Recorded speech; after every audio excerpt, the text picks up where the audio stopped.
This single dad just spent his last $7 buying ice cream for a lost girl in the park, completely unaware that her mother is the billionaire CEO he's about to interview with.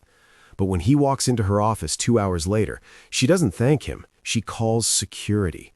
You see, the nanny lied and told her he was a kidnapper. Now Lucas is trapped in a room with the most powerful woman in the city, and she's about to destroy his life unless he can prove his innocence in the next 10 seconds. What happens next exposes a dark secret about the mother that money couldn't hide. Would you have forgiven her? Well, if you've ever been wrongly accused, you need to see how this ends.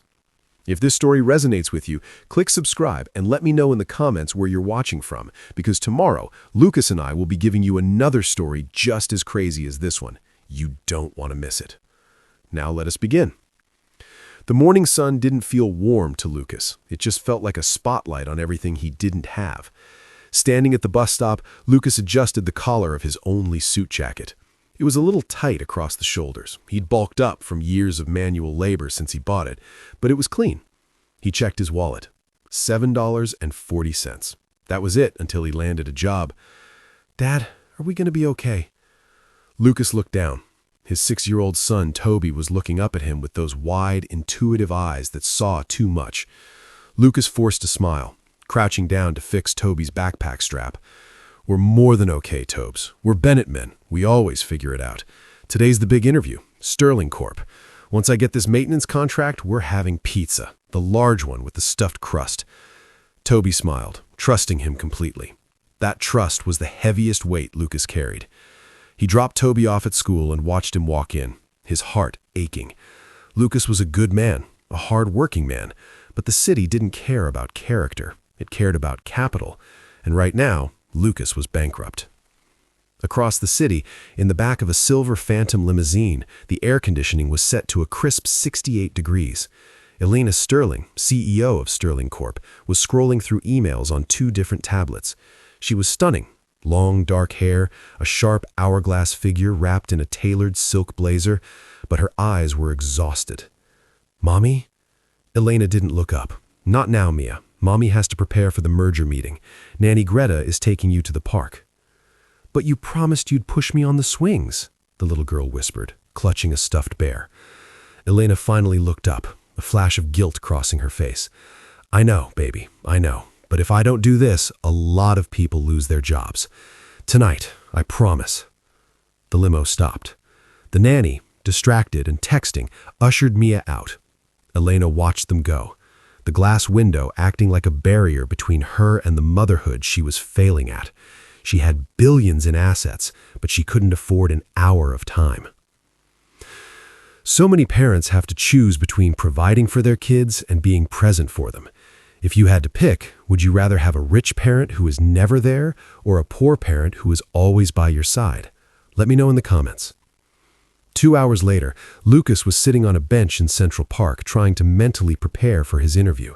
He was early. He couldn't afford to be late. He was rehearsing answers in his head when he heard it, a small, terrified sob. He looked up. 50 yards away, near the duck pond, a little girl was standing alone. She was spinning in circles, tears streaming down her face. People walked past her, joggers ran around her, staring at their phones, completely ignoring the distress of a child. Lucas didn't think. He didn't check the time. He stood up and walked over, crouching down to her eye level. "Hey there," he said, his voice dropping to that gentle, rumbling tone he used when Toby had a nightmare. "You look like you lost something important." The girl, Mia, sniffled, wiping her nose. I lost Greta." "Greta? Is that your mom?" "My nanny," she hiccuped. "I saw a butterfly, and I followed it, and now she's gone." Lucas scanned the area. No frantic adults nearby. "Okay, well, my name is Lucas, and I'm a dad, which means I'm really good at finding people. How about we sit right here on this bench where everyone can see us, and we wait for Greta?" Mia nodded, but her stomach growled loud enough to startle a pigeon. Lucas smiled. He looked at the ice cream vendor cart 10 feet away. He looked at his wallet. $7. He needed bus fare to get to the Sterling Tower, which was 40 blocks away. If he spent this, he was walking in the heat. He didn't hesitate. "Chocolate or vanilla?" he asked. 5 minutes later, Mia was happily eating a chocolate cone, swinging her legs on the bench. Lucas checked his watch. He was cutting it close. Just as he was about to ask a passing police officer for help, a woman in a gray uniform came sprinting towards them, screaming, "Mia! Oh my God!" The nanny, Greta, snatched Mia off the bench, glaring at Lucas with venomous suspicion. "Get away from her! What are you doing?" Lucas stood up, hands raised. "She was lost. I just sat with her until—" "You stay away from her, you creep. If you ever come near her again, I'm calling the cops." She dragged Mia away. Mia looked back over her shoulder, waving a sticky chocolate hand. "Bye, Lucas." Lucas stood there, the adrenaline fading into humiliation. He had done the right thing, and he'd been treated like a criminal because of his worn-out suit. He looked at his watch. He had 20 minutes to get to Sterling Corp, and no bus money. He started to run. Lucas arrived at the Sterling Corp skyscraper, drenched in sweat. The humidity was oppressive, and his clean suit was now clinging to him uncomfortably. He paused at the revolving glass doors, catching his reflection. His hair was wind-blown, his forehead glistening. He didn't look like a manager. He looked like a desperate man running from something. "Pull it together, Bennett," he told himself. "Do it for Toby." He wiped his face with a handkerchief and marched inside. The lobby was freezing, a palace of marble and chrome. He felt the judgment of the security guards immediately. "Delivery entrance is around back," the guard muttered without looking up. "I have an interview," Lucas said, keeping his voice steady, holding on to his dignity with both hands, "for the facility manager position, with Mr. Henderson." The guard checked a list, surprised. 11th floor. You're late." Lucas hurried to the elevator. He tried to calm his breathing. This job was the difference between eviction and stability. He just needed one person to look past the sweat and the cheap suit and see his work ethic. Meanwhile, on the top floor, Elena Sterling was pacing her office, her heels clicking like gunshots against the floor. She held her phone to her ear, her knuckles white. "You lost her?" Elena's voice was a low, dangerous hiss. "For how long, Greta?" "Only a moment, Miss Sterling. I turned around and she was gone, but I found her. Some homeless man was bothering her, trying to give her food, but I got there in time." Elena felt the blood drain from her face. A homeless man? Bothering Mia? The thought made her nauseous. "You're fired, Greta. Leave the keys at the desk. I'm having security bring Mia up here immediately." She hung up, trembling. She walked to the window, looking out over the city that she supposedly owned, yet felt completely powerless in. She had almost lost her daughter today. The stress was suffocating her. Her assistant buzzed in. "Miss Sterling? Mr. Henderson had a family emergency. He can't conduct the interviews for the maintenance staff. Should we reschedule?" "No," Elena said sharply. She needed a distraction. She needed to feel in control of something. "Send them to my office. I'll do the interviews myself." You want to interview the janitorial candidates, ma'am?" "Yes. Send the first one in. Now." Elena sat behind her massive obsidian desk, composing herself into the Iron Lady everyone feared. The door opened. Lucas walked in.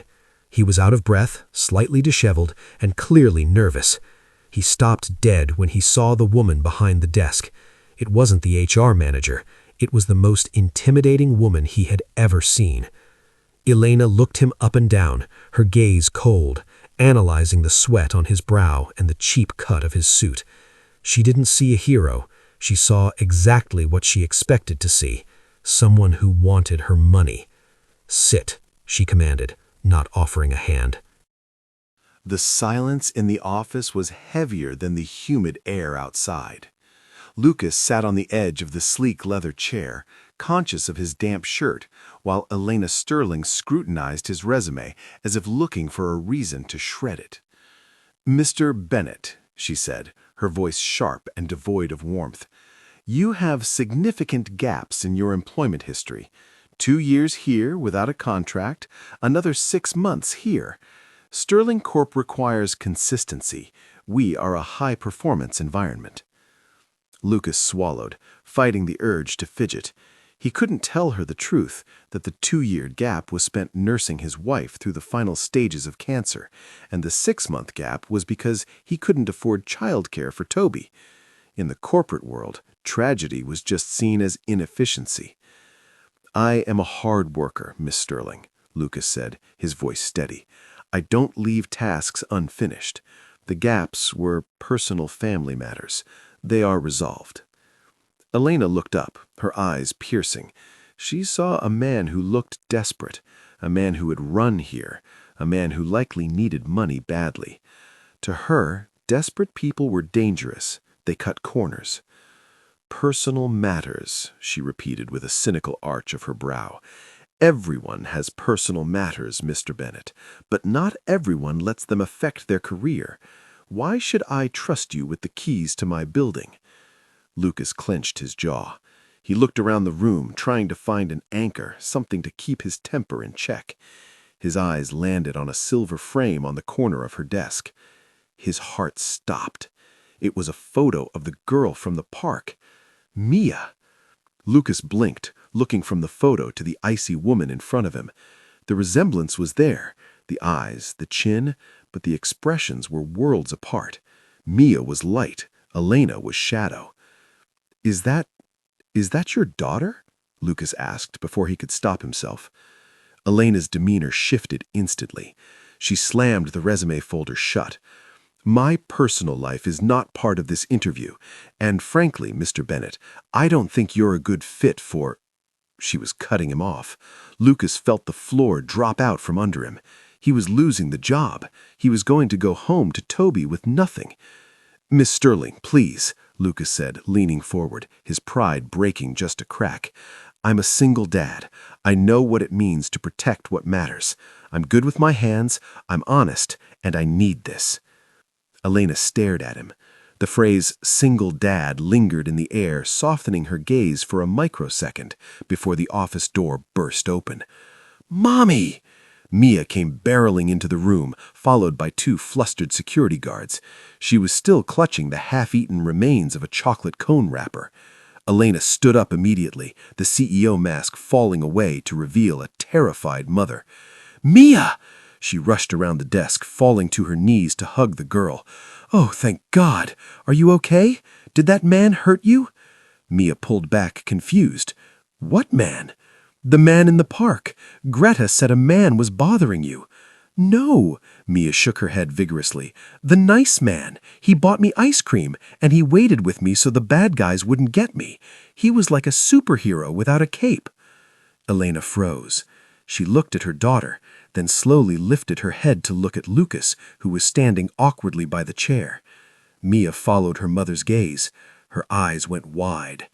"Lucas!" Mia squealed, pointing at him. "Mommy, that's him! That's the nice man!"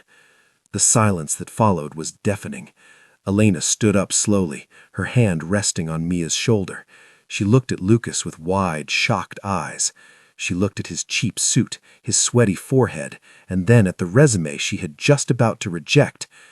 "You?" she whispered. "You're the one who found her?" Lucas rubbed the back of his neck, his face flushing. "I didn't do anything special, Miss Sterling. She was just lost. I waited until her nanny came back." Elena's mind raced. Greta had described a creepy homeless man, but Lucas sat here interviewing for a job, having just told her he was a single dad. Greta said. Elena started, then stopped. She realized the truth. The nanny had lied to cover her own negligence, and Lucas, this man she had just judged as unreliable and desperate, had spent his time protecting her child instead of preparing for his interview. "You were late," Elena realized aloud. "You relate to this interview because you were with my daughter." "Some things are more important than a job," Lucas said quietly. A heavy wave of shame crashed over Elena. She had judged him for his poverty while he was busy saving her world. We often judge people by how they look or what they have in the bank, missing the true value of their character. Have you ever been wrong about someone's first impression? Tell us your story below. Elena looked down at her desk, composing herself. When she looked back up, the ice was gone. Her eyes were wet. "You're hired," she said, her voice trembling slightly. Lucas let out a breath he didn't know he was holding. "Thank you, Miss Sterling. I won't let you down as facility manager." "No," Alema shook her head. "I don't want you in maintenance. I need a personal driver. Someone who can handle my schedule, but also someone I can trust with Mia. My current driver is retiring, and after today, I don't trust anyone." She paused, looking him in the eye. "It pays double what the maintenance role offers." Lucas stared at her. Double. That wasn't just pizza money. That was fix the roof and buy Toby new shoes money. I would be honored," Lucas said. "Good. Start now, please. Drive us home." 20 minutes later, the dynamic had shifted entirely. Lucas was behind the wheel of the phantom limo, navigating the city traffic with ease. Elena sat in the back with Mia, but the glass partition was down. "You mentioned you're a single dad," Elena said softly, breaking the silence. Lucas glanced in the rearview mirror. "Yes, ma'am. I have a son, Toby. He's 6. It's hard, isn't it, doing it alone? Everyone thinks because I have money it's easy, but money doesn't hug them when they cry. Money doesn't stop the guilt when you miss a school play because of a board meeting." "It's not easy," Lucas agreed, his voice warm. "But they don't need us to be perfect, Miss Sterling. They just need us to be there. Toby doesn't care if I'm rich. He just cares if I listen." Elena looked at Lucas's eyes in the mirror. There was no judgment there, only understanding. For the first time in a long time, she didn't feel like a CEO. She felt like a person. "Call me Elena, please." "Okay," Lucas smiled, a genuine, handsome smile that made Elena's heart skip a beat. "I'm Lucas." The car glided toward the estate, the atmosphere warm and hopeful. But neither of them saw the black sedan that had been trailing them since they left the office tower. 2 weeks had passed. Lucas had settled into the role, and for the first time in years, the Bennett household had breathing room. The fridge was full, and Toby had new sneakers. More importantly, the icy atmosphere of Sterling Corp had thawed. Lucas was more than a driver. He was becoming Elena's confidant. But happiness in the Sterling world was fragile. It was Friday afternoon. Elena was preparing for a gala and had brought a diamond necklace worth $500,000 to the office to be cleaned by a specialist. She left it on her desk for 5 minutes to take a call. When she returned, the velvet box was empty. Panic erupted. Marcus, the vice president and Elena's longtime shark of an advisor, stormed in. He never liked Lucas. He hated that a nobody had the CEO's ear. "It's obvious, Elena," Marcus sneered, pointing a finger at Lucas, who was standing by the door, shocked. "The staff log shows only him and me entering this wing in the last 20 minutes, and I don't need to steal diamonds." Lucas stepped forward, his face hardening. "I didn't touch anything. I was waiting for the car keys." "Oh, please," Marcus scoffed. "You're a desperate man, Bennett. We saw your credit report. People like you get close, you get comfortable, and then you take what you think you're owed." Lucas looked at Elena. He expected her to shut Marcus down immediately. He expected her to say, "I know this man. He saved my daughter. He is honest." But Elena hesitated. The pressure of the missing necklace, the stress of the gala, and her old, ingrained fear of being used paralyzed her. She looked at Lucas, and for one heartbeat, doubt flickered in her eyes. "Lucas," she said, her voice tight, "did you see anyone else come in?" It wasn't an accusation, but it wasn't a defense. It was a question born of suspicion. The silence that followed was deafening. Lucas felt something break inside his chest. It hurt worse than being broke. It was the pain of realizing that no matter how hard he worked, to them, he was still just the help. "No," Lucas said, softly. He reached into his pocket, pulled out the keys to the limo, and set them gently on her desk. "Lucas, wait, we just need to search," Elena started. "You don't need to search me," Lucas said, his voice trembling with controlled rage. "I kept your daughter safe when no one else was watching. I drove you safely every day. If that didn't buy you my trust, then nothing will." He turned and walked out. He didn't look back. He took the elevator down, walked out of the marble lobby and into the rain that had just started to fall. He was unemployed again, but he still had his pride. Trust takes years to build and seconds to break. Do you think Lucas was right to quit immediately, or should he have stayed to prove his innocence?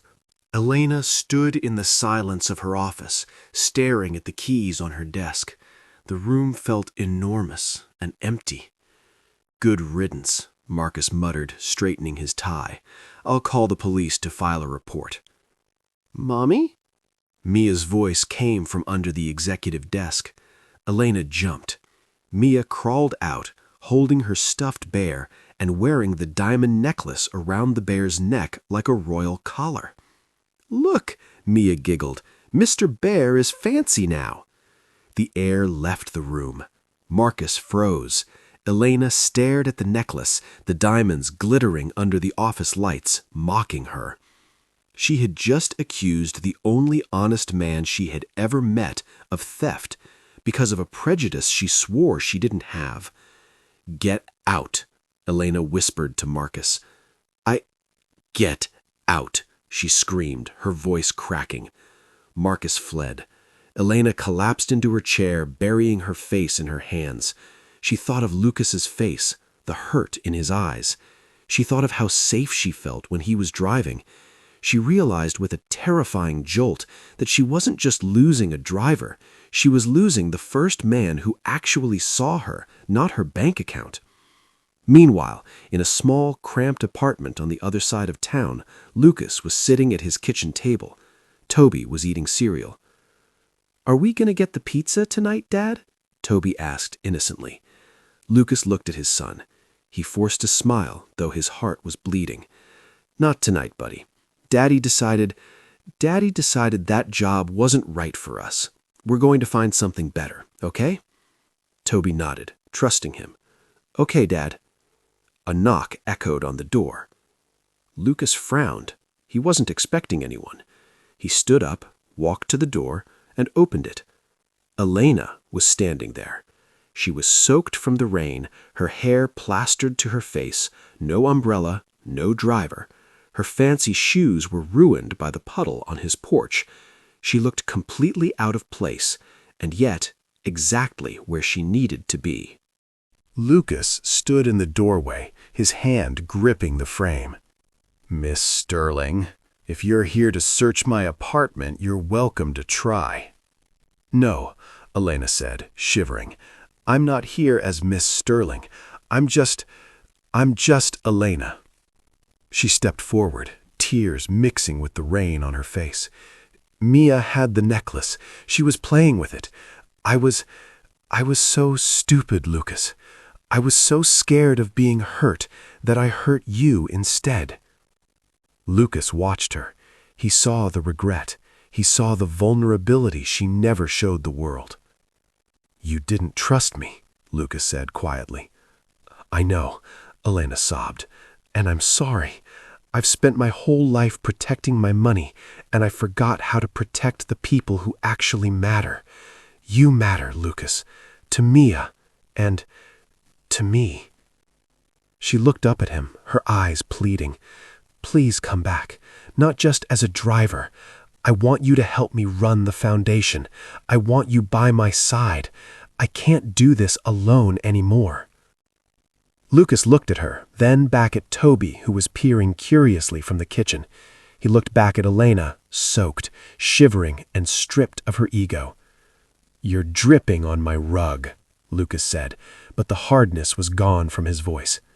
He stepped back and opened the door wide. "Come in, Elena." An hour later, the dynamic had changed forever. There were no suits, no boardrooms, just a small kitchen table. Elena was sitting in Lucas's oversized hoodie while her clothes dried. Mia, who had arrived with the frantic nanny moments later, was playing with Toby on the floor. On the table sat a large pizza with stuffed crust. Elena took a bite, laughing at something Lucas said. It was the first time in years she had eaten pizza. It was greasy, cheap, and absolutely perfect. Lucas watched her laugh, and he watched Toby play with Mia. He realized that they hadn't just found a job or a paycheck. They had found a family.